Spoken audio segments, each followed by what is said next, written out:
On today's show, Tyler Hooper interviews a local military historian, and Lisa Pesmeni hits the streets to talk to you about what you do in honor of Remembrance Day. All that and much more on Go.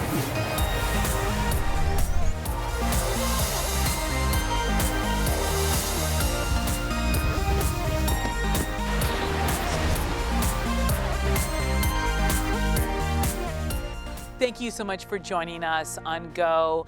At this time of year, we want to pause and remember those who have died for our freedom. It's a big pause. I think we should pause every day, 364 days a year. But I can't think of a better place to come and remember than God's Acre here in Esquimalt. John, tell everyone where we are and what this place means. Well, the cemetery opened in 1868. The land was purchased by the Royal Navy Admiral. It was the Royal Navy Cemetery originally. This was a turnip field in one of the Hudson's Bay Company farms, Constance Cove Farm. Before this, naval personnel were buried on Brothers Island, a little island off the mouth of Esquimalt Harbor. Interesting. I didn't know that. Yeah. And then, of course, when they needed those islands for gun emplacements in the late 1800s, they exhumed those bodies and they moved them in here.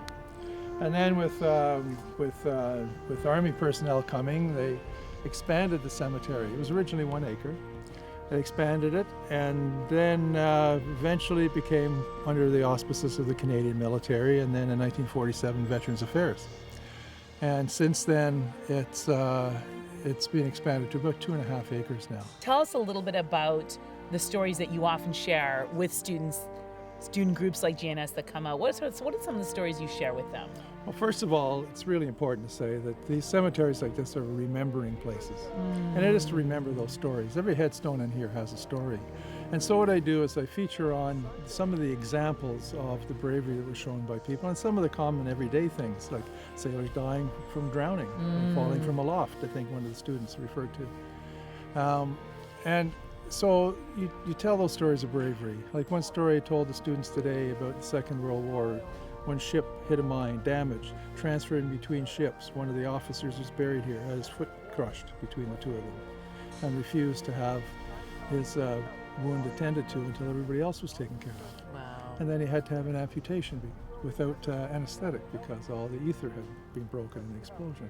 So stories like this. It also is a wonderful place to bring somebody. And maybe they have a story for you. I know what I love to do often is sit down with a local historian or author.